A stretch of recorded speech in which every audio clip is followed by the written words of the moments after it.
Well, hello, friends. Welcome to another exciting, thrilling, other adjective episode of Certified Forgotten. If this is your first episode, you've picked a good one. But a quick reminder, Certified Forgotten is a horror podcast that talks about films with 10 or fewer reviews on Rotten Tomatoes. Our oh so catchy tagline is that some films are certified fresh, some films are certified rotten, our films are certified forgotten. And our podcast has two shows that kind of fall under the umbrella. We have our guest podcast where we talk about those little tiny baby movies. And then we have these, our episodes of Uncertified, where in 30 minutes we will run through a newer release, something we think is going to be the uncertified of tomorrow, movies that we need to start championing today, even though they came out in the last 6 months or so, because they may get lost in the shuffle in 5 years' time. And that brings us some pretty good titles, Donato. Ever since we started doing these uncertified episodes, I feel like we've gotten to have a lot of fun with the kind of movies we talk about. Yeah, it's one thing to, champion the little guys and to talk about these movies that have literally 10 or less critic reviews on Rotten Tomatoes and sometimes 10 or less audience reviews on Rotten Tomatoes, let's be very honest. But I like being able to talk about newer stuff, not because it tracks on SEO, let's be honest. That is a little bit of what it is. But Doesn't on the hurt. other side of Doesn't the game hurt. is no, but on the other side of the game is the fact that there are a lot of new movies coming out. And while I love to champion things from a decade ago, from the early 2000s, even prior to that, and say, hey, you missed this, we can kind of do a little work here and prevent that from happening again. And while these are more popular, for sure, we're talking about Abigail and other things on this podcast. So Mm-hmm. not going to say everything we talk about is forgotten on the uncertified episodes. But a conversation like today, I think, is especially important to happen like as the movie is still fresh on people's minds, maybe, and while it's still in its infancy and trying to find that audience. Yeah, because a lot of the movies that we talk about on this show, fine. Last week's episode was a special episode of Long Legs, and nobody at the end of the year is going to be being like, wasn't there a Nick Cage movie that came out this year? Everybody knows Long Legs. Everybody's going to know Long Legs. But there are films that sort of fall in a little bit more gray area where, I think that this is the title of today's film, New Life, is a film that I was barely on my radar. I'd seen a couple of people posting reviews about it, but solidly on my radar because you wrote about it in your mid-year top 10 list of horror movies. And I think that when you get to the midpoint of the year, the end point of the year, some of these top 10 lists really matter, right? They kind of solidify in people's minds the movies that they should be checking out. And a film like New Life is going to get dun, dun, dun, a new life with audiences because it shows up on a lot of these lists. Yeah, and I mean that's a telling thing right there because I reviewed New Life out of Fantasia Fest last year, which is it's funny full circle right now because I'm just starting my Fantasia Fish. Fantasia Festival coverage right now for this year, obviously 2024, and I'm getting to talk about a movie that I loved. I think it might have been like one of my favorites out of Fantasia last year, 2023, and talk about listicles too. I think they are so important. There are plenty of people online who are going to say that like lists are killing online entertainment journalism and, they're just SEO bullshit, but they're only that if you write them like that. I love, for the reason you just stated, doing a mid-year list because sure, is Long Legs on there? Of course.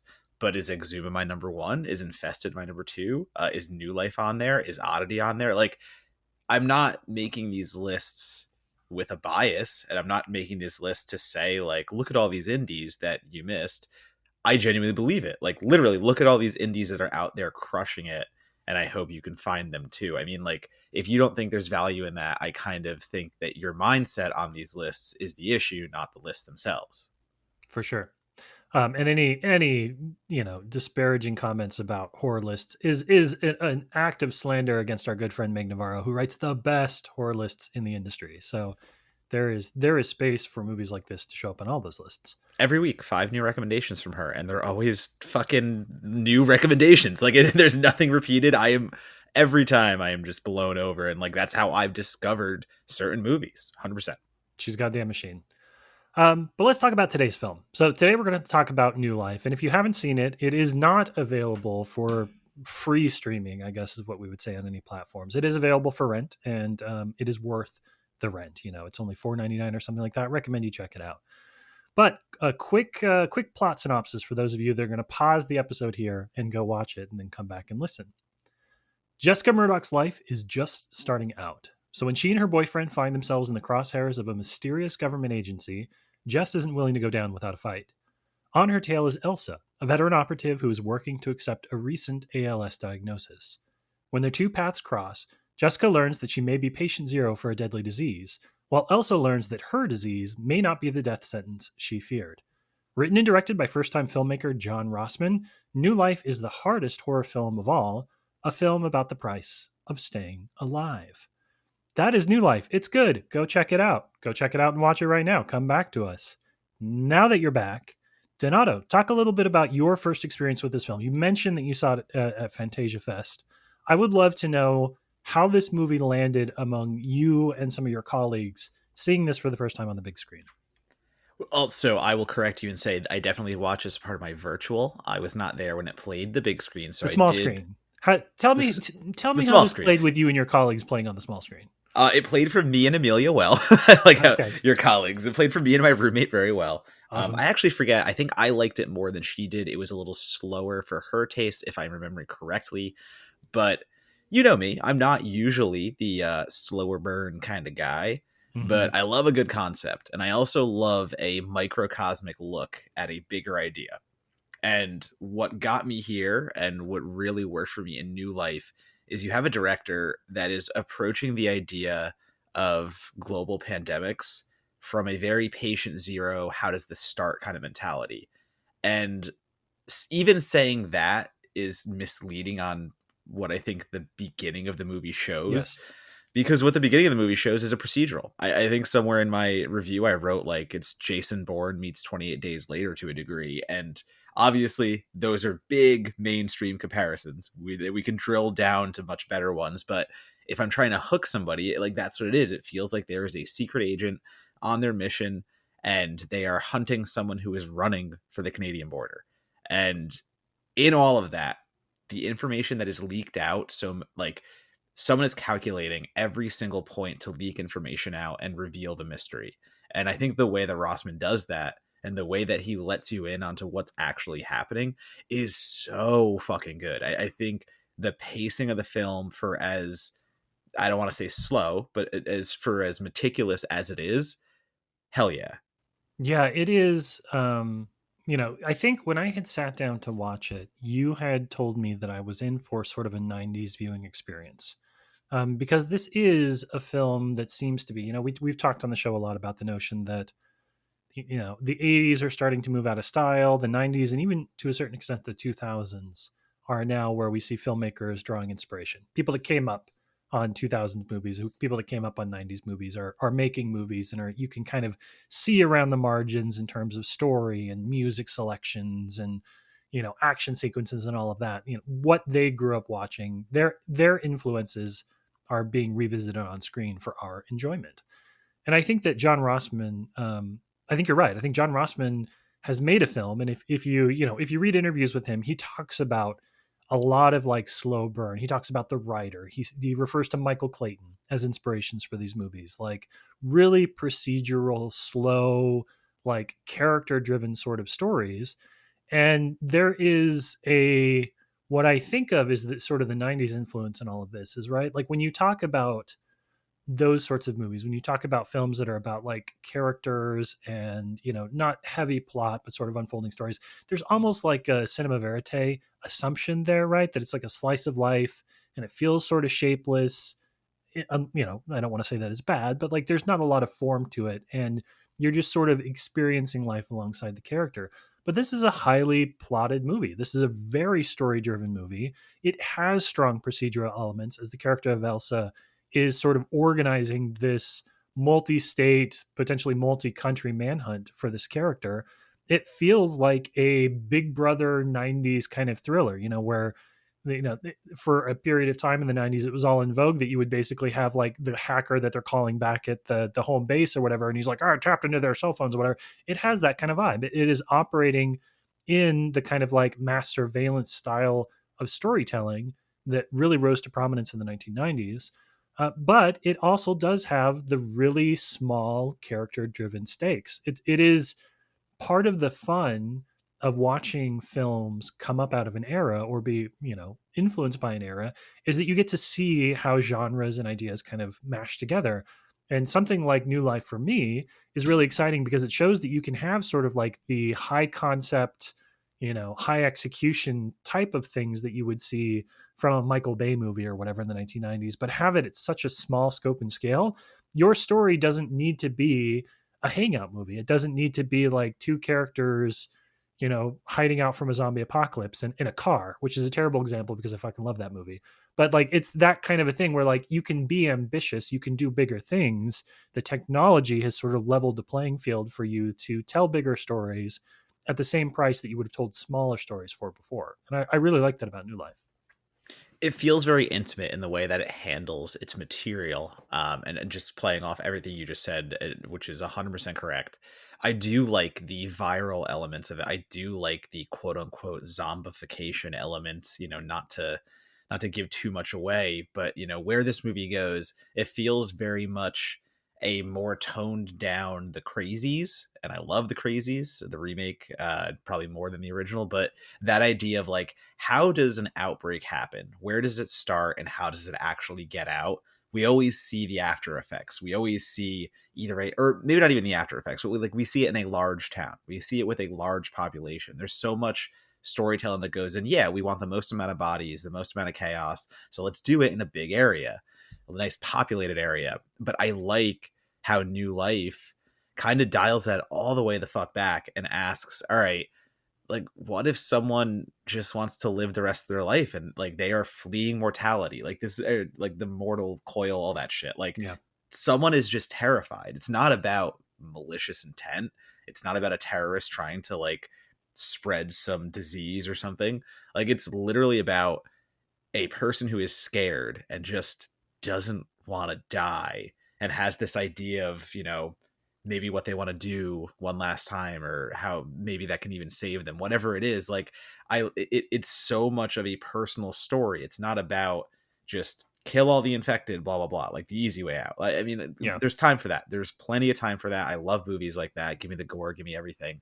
But then you come into New Life and you get that deeply introspective and really just like human story, but also all the freaky shit's there too. It all gets incorporated like towards the end. Once it starts turning into like, once the horror influences, let's say, really kick into gear, there's some great effects work. There's some really There intense really is. Yeah. material. And like, it's one of those movies that is that genre hybrid that does two genres so goddamn well. And that doesn't always work. We talk about horror comedy, we talk about all these things. Mm-hmm. Um, Even procedural horror. Like sometimes you get too much procedural, not enough horror. New Life, I don't know how Rossman gets that balance, but he works out everything so well. Like even just Elsa hiding her illness from certain people because she doesn't want them to know she's diagnosed with something that's probably going to end her career. Like everyone has these secrets and they are not always obvious. And so the way in which they come to light and the way in which that you're allowed to learn things in such a tempered time frame, let's say, that is it's just a director who is so in control. Like the command over this movie, it never gets out of hand. It never gets ahead of itself. This is legitimately like a filmmaker who impressed the hell out of me, because I'm like, you had the reins of this every single time, and there was I don't know a second where like it just goes awry. Yeah, there is I had the weirdest sense memory while watching this movie because it reminded me of all the things that I've ever seen. It actually reminded me of an X-Men comic. There is issue 41 of Ultimate X-Men, which, Ultimate X-Men was an attempt to kind of reboot the X-Men or the Marvel universe and do their own thing. And some of it has aged extremely poorly with time. But in issue 41 of Ultimate X-Men, there was a story that was sort of a vignette, a standalone story where this kid wakes up in the middle of the morning and he's running late for school and his parents aren't there, and he gets to school and there's a bunch of people that he's used to seeing that aren't there. And what is revealed throughout the story is that this kid woke up and his mutant powers manifested, and his mutant powers was that he was so radioactive that he destroyed all like biological matter that came in touch with him. And so the story basically ends where this kid, like, unknowingly, as he's been walking around, has been obliterating everybody in his life. Like every person who's within 100 feet of him dies, and he doesn't even know it. He's completely oblivious to the fact.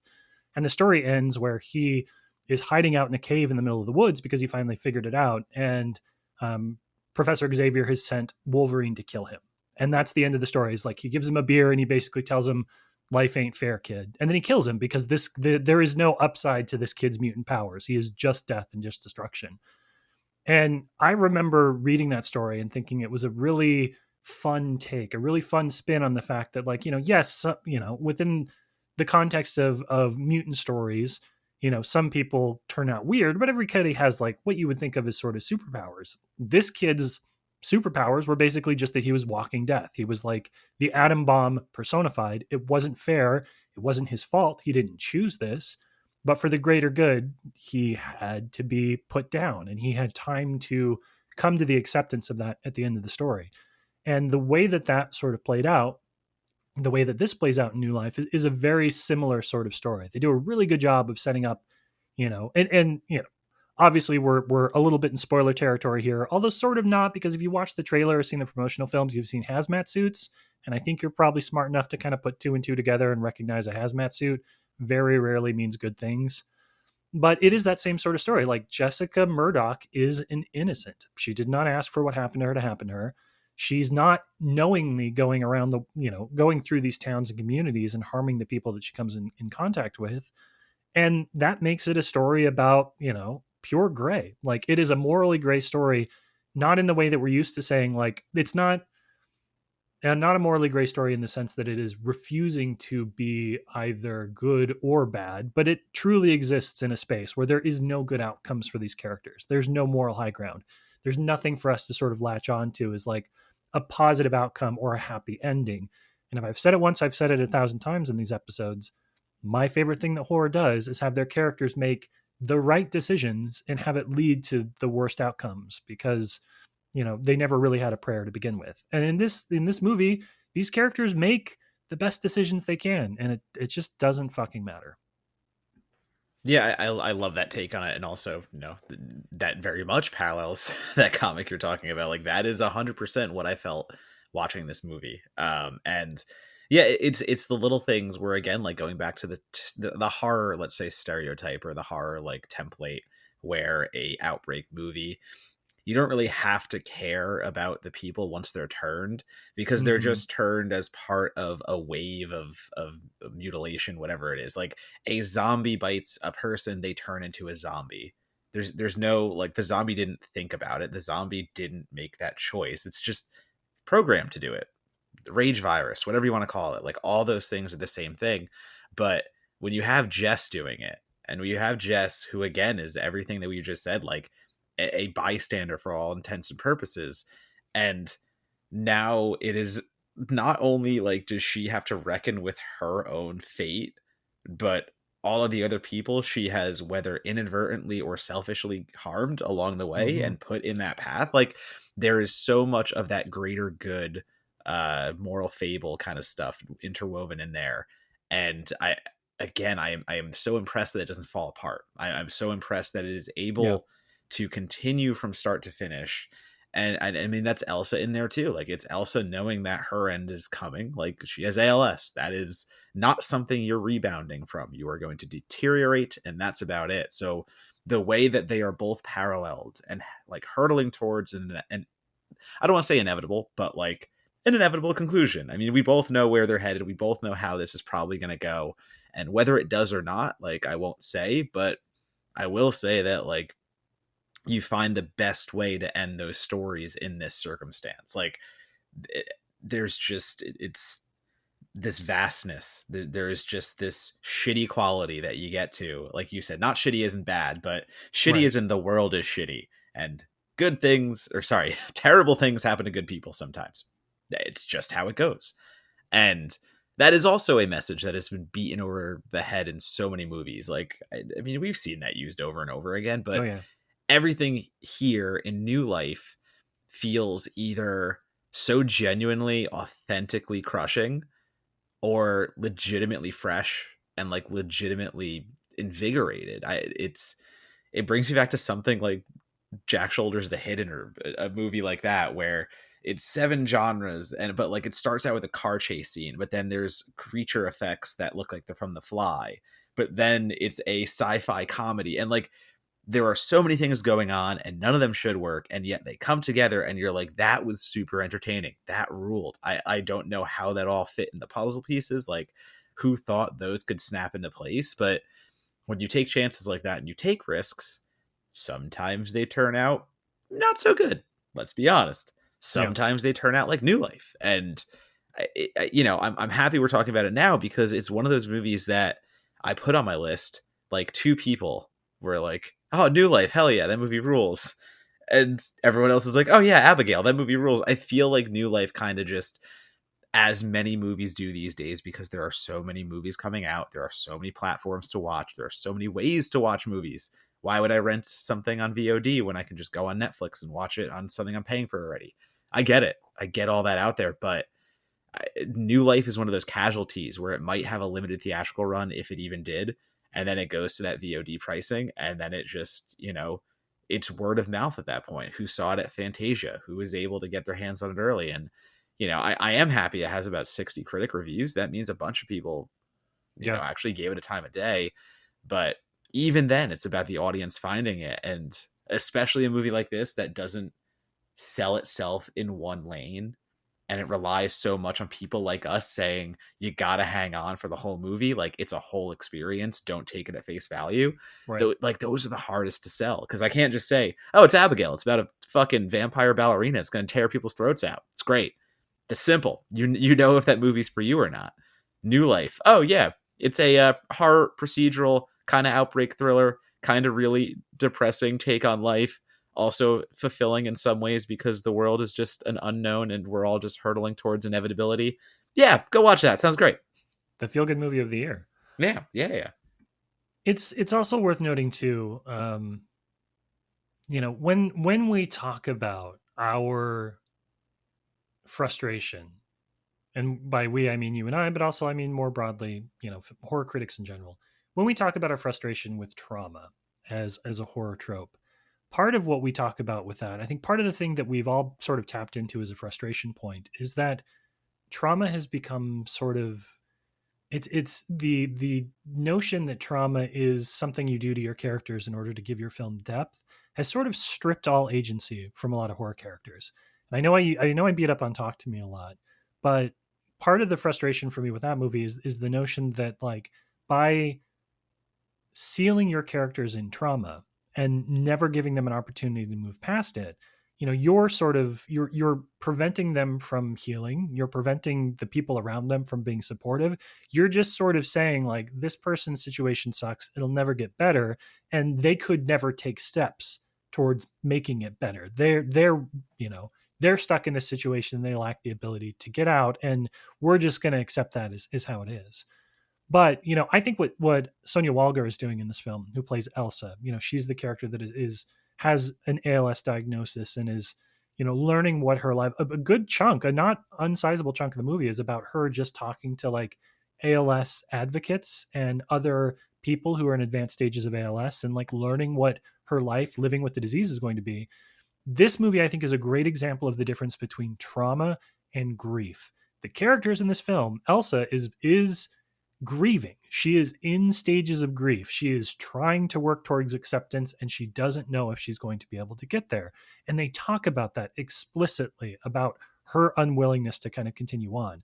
But there's a very important distinction between saying this is a movie about trauma where characters are stuck, fixed, a snapshot in time, and everything that happens is going to flow naturally from this thing that they can't get over, that we can't even as writers conceive what a character would do to get over it, versus New Life, which is a film about grief, which is a film about saying the worst thing that you can imagine that could happen to you has happened to you.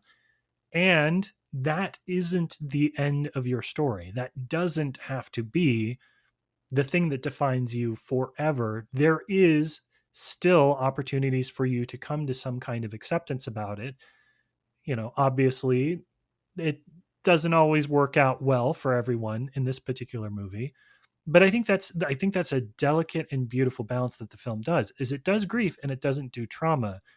And more films, I think, should grapple with the ramifications of things happening to their characters that knock them off their feet, that put them in that bubble of sadness and grief that they are trapped in, but we're fucking strong as a species. We have the ability, we have communities, and we have resources, and we have ourselves to kind of climb out. And I think that's a more interesting story. I think this is a movie about Jessica Murdoch, who's a character that goes on the run, but it's really, the story is about Elsa and sort of what happens to her and what she's willing to do. And I think that makes this infinitely, just on paper, infinitely more interesting than another film about like, my dad died and so now the house is haunted and I'm just going to succumb to the ghost because I don't fucking have any way of coping, because I never learned how, because it never occurred to the screenwriters that I might have learned how. Yeah, I mean, that's just the byproduct of any horror movement. Once something becomes popular, a la Hereditary, Relic, and the good versions, the good trauma horror versions, depending on your obviously takes on Hereditary and Relic. But what always follows is the wrong reads and the people who take the wrong lesson, and the filmmakers and writers who use trauma as the crutch. Like it's no longer a feature in the movie, it's a bug, because we don't want to do the actual work. We just want to get the points for saying, ooh, trauma, look at that, that's a Yeah. thing. And okay, so the killer obviously can't just be a killer. It has to have suffered some kind of trauma in their past life, and that has to play in. And it's become predictable at this point.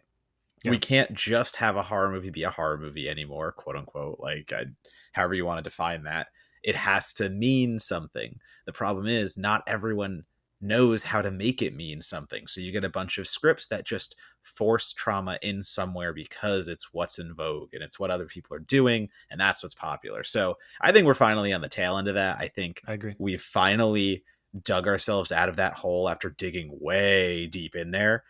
But I do agree that you can still do it. And when you do it properly, like New Life, it is that feature again. It is no longer the bug in the script. It's no longer something shoehorned in because it has to appeal to some kind of wider audience. It is just about the story. Yep. If it benefits the story, it belongs there. If it doesn't, cut it the fuck out. Everything in New Life belongs there, including very much the fact that this is Elsa's story.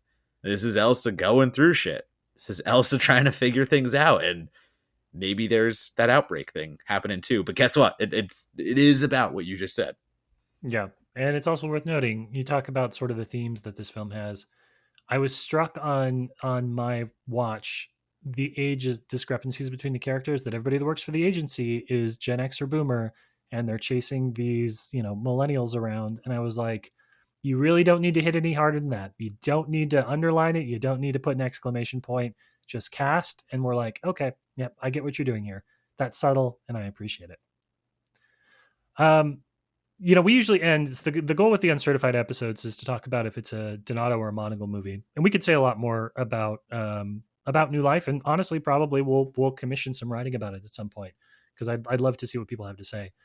Am I correct in assuming this is both and neither? This is a slow burn movie with procedural elements for me, and this is a like high concept procedural horror that moves at a deliberate pace for you. So rather than being something that meets us halfway, it does half of the things that we like and half of the things that we can get with on the other side. It's not a half movie; it's a half and half movie. Does that make sense? Yeah, I do think a good movie is good. That's the thing. I think when you have something that hits on the caliber of New Life, it transcends our taste profiles. Let's say, like, we can both recognize what just happened in front of us is pretty fucking good. Like, and that I Yeah, think is the barrier, the threshold. Let's say beyond the Donato Monagle scale. I agree with that. All right, so there it is. New Life. It's out now, available for rental on, I don't know, wherever you want to rent movies. If you want to go to Amazon, if you want to go to Apple, it's all there. Check it out. Strong recommend from both of us. Um, and if you want to read Donato's Best of Horror at the mid-year point list, or see some of the other stuff that you've got in the hopper, what's the best way to connect with you on social media, friend? As always, it is at Donato Bomb, DonatoBomb, and that's going to be Twitter, Letterboxd, Instagram primarily. Also throw some blue skies for TikTok there. I almost have 200 TikTok followers, which again means nothing in the grand scheme. But for not posting anything, I'm like, should I just start posting things? I feel like I actually have people now, so like I might start using it. In any case, Monagle is right. You can see my coverage of the best of the year horror on Collider. You can also see my upcoming Fantasia Film Festival reviews. So things like New Life are going to be hitting your Twitter feeds for reviews. So let mine be one of them and follow along. Yeah, check out the best movies of 2025 today. I think that's the way. There's your tagline. As for myself, you can follow me on Blue Sky. That's basically it. Matt Monagle, Blue Sky, whatever, chart string stuff. Visit www.certifiedforgotten.com. Check out an article. Go read a couple of articles. Find some stuff you like. And if you're really inspired, like and subscribe to the podcast, please. Go visit our Patreon, patreon.com/certified forgotten. You're going to find a lot of cool commentary in our free weekly newsletter on how exactly two dipshits like us run what I think is one of the best horror publications in the business. So sign up, like, subscribe, and sound off in the comments. If you want to, I don't know. I was going to make a joke about making you do something, but we'll leave it there. Just follow, like, and subscribe.